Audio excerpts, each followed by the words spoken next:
Ao longo da minha caminhada com Cristo, houve um determinado momento nas minhas leituras bíblicas que uma passagem e um personagem chamaram muito a minha atenção e fez com que eu fizesse o seguinte questionamento: é possível a fé caducar? E esse personagem nessa passagem bíblica chama a minha atenção justamente por isso, por aquilo que eu chamo cansaço espiritual. Vamos falar sobre isso hoje? Então, vem comigo! Olá, eu sou a pastora Kátia Alencar. E se crescimento espiritual usando a Bíblia como resposta te interessa, você já pode se inscrever no canal, bem como curtir, comentar, compartilhar, se assim desejar. A passagem bíblica que eu quero comentar hoje é sobre Eli, sobre a sua vida, sobre seus filhos, sobre como Deus chamou a atenção dele e a reação dele em relação a isso. E a função de Eli, bem como dos seus filhos, era servirem de intermediários entre Deus e o povo. O Senhor já tinha estabelecido isso no momento em que separou a tribo de Levi para servir no templo e os descendentes de Arão para serem sumo sacerdote e sacerdotes. E existia toda uma exigência de Deus em relação aos sacerdotes, da mesma forma que existe hoje. Mas o que é que acontecia?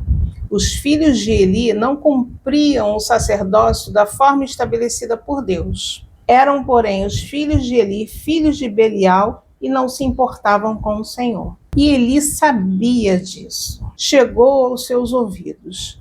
Não sabemos por quanto tempo ele ouviu isso, nem por quanto tempo ele deixou a coisa correr sem que ele tomasse uma providência ou um posicionamento. Que a Bíblia fala que no momento que ele chama a atenção dos seus filhos, ele já era muito velho. Era, porém, Eli já muito velho e ouvia tudo quanto seus filhos faziam a todo Israel e de como se deitavam com as mulheres que serviam à porta da tenda da congregação. E disse-lhes: por que fazeis tais coisas, pois de todo esse povo ouço constantemente falar de vosso mau procedimento? Não, filhos meus, porque não é boa fama esta que ouço. Estás fazendo transgredir o povo do Senhor.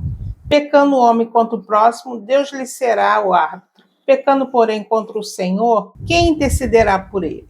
Entretanto, não ouviram a voz do seu pai, porque o Senhor os queria matar. É curioso que a palavra de Deus fala que Deus os queria matar. A Bíblia diz também que o Senhor não tem prazer na morte do ímpio, mas quer que ele se arrependa e volte dos seus maus caminhos.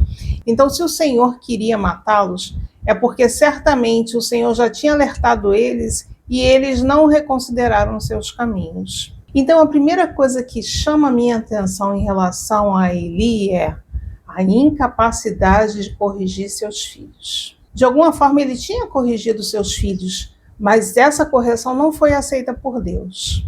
E existe uma coisa que salta muito aos meus olhos nessa passagem, que é a influência dos filhos. Eu já vi muitas vezes ministérios ficarem diferentes depois que os filhos crescem. Eu vejo muitas vezes os filhos influenciando os pais naquilo que eles pensam. E os pais, muitas vezes, para não serem antiquados ou para não serem desprezados, acatam aquilo que os filhos falam, nem sempre considerando todas as nuances da situação.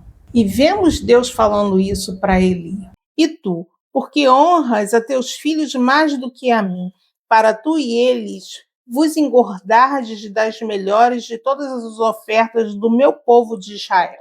Então Deus chama a atenção de Eli exatamente nessa questão, dele colocar os filhos em primeiro lugar, dele honrar os filhos mais do que honra a Deus. O Senhor nos dá capacidade em todas as coisas, inclusive para lidar com a personalidade dos nossos filhos, para ensiná-los o caminho que devem seguir. As pessoas são diferentes. Cada um tem uma personalidade, um jeito de pensar e uma forma de ver a vida. Mas é preciso pedir de Deus a capacidade para corrigir seus filhos. Não existe maior amor do que o amor que os pais têm pelos seus filhos. Porém, até mesmo o amor tem que ser equilibrado, tem que ser cheio da presença de Deus para que ele seja manifestado de uma forma correta. Um homem ou uma mulher de Deus tem que ter sempre em mente que o Senhor é prioridade em nossas vidas.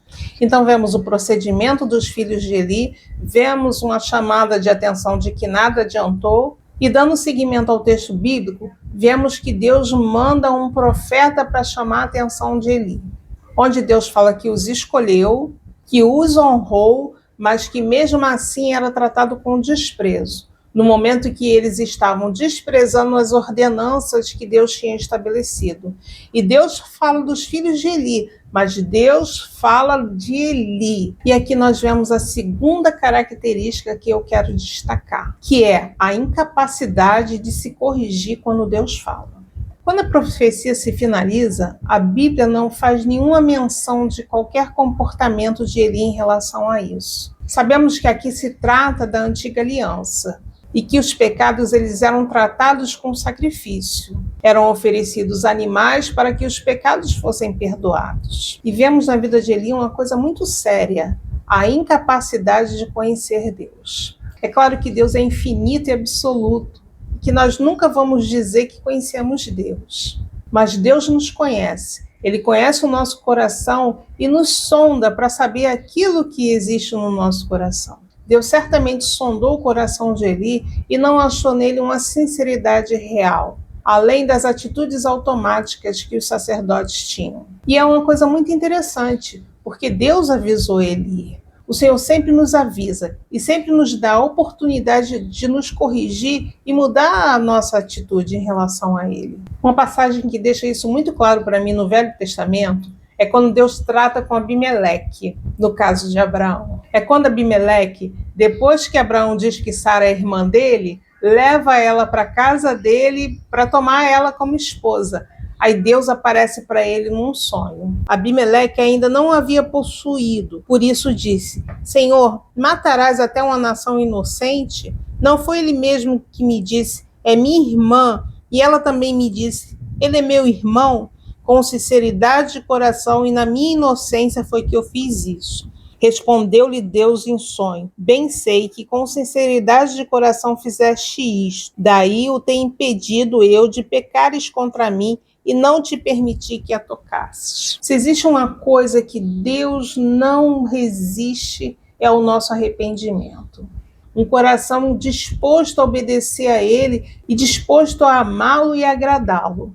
Não existe quem não erre. Nós somos humanos, pecamos, erramos todos os dias. Mas o problema é quando nós insistimos no erro. E Deus ele nos instrui sempre em relação a isso. O Espírito Santo que habita em nós nos direciona, nos sinaliza, nos faz muitas vezes entender aquilo que nós estamos errando. Se o Senhor tem falado com você acerca de alguma coisa, não ignore isso.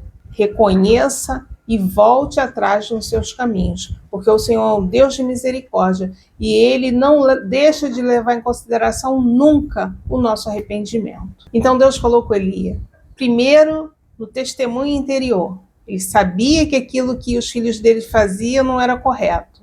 E até mesmo aquilo que ele fazia, acatando e se beneficiando dos erros dos filhos dele. Depois, Deus corrige Eli através do profeta que ele envia. E por último, Deus fala com Eli através de Samuel. É quando Samuel está no templo e Deus chama ele para falar com ele. E quando Deus fala com ele, dá um decreto em relação à casa de Eli. E aí vemos Eli insistindo para Samuel contar para ele o que Deus tinha falado. Então, Samuel lhe referiu tudo e nada lhe encobriu. E disse Eli, é o Senhor, faça o que bem lhe aprouver. E a terceira característica que eu vejo na vida de Eli é o cansaço e o conformismo. Ele é o Senhor. Faça do jeito que ele quiser. E é aqui que eu vejo todo o envelhecimento espiritual, demonstrado pelo cansaço, demonstrado pelo comodismo. Essa é a impressão que ele dá, como se dissesse, já tentei tudo, não adianta de nada, então Deus faz do jeito que ele quiser. Se existe uma coisa que um cristão não pode ter, é o conformismo. Existe um posicionamento que Deus espera de nós. É um crescimento constante. A Bíblia fala, sigamos e prossigamos em conhecer o Senhor. Então é preciso conhecer sempre. É preciso não estacionar. É preciso não se acomodar. Tenho, porém, contra ti que abandonaste o teu primeiro amor. Lembra-te, pois, de onde caíste. arrepende-te e volta à prática das primeiras obras. A falta de amor deve ser tratada com arrependimento. Então essa passagem ela é muito clara em relação a sentimento e a comportamento. Muitas vezes a gente pensa no amor apenas como sentimento, mas mais do que sentimento, o amor ele é comportamento. O Senhor espera de nós não apenas o sentimento, mas atitudes que corroborem esse sentimento. É verdade que as lutas muitas vezes nos cansam. É natural ao longo da vida as coisas perderem a intensidade, mas isso não deve acontecer com o amor que nós temos por Deus e com o nosso relacionamento com Ele. Principalmente porque Ele é a fonte do nosso amor.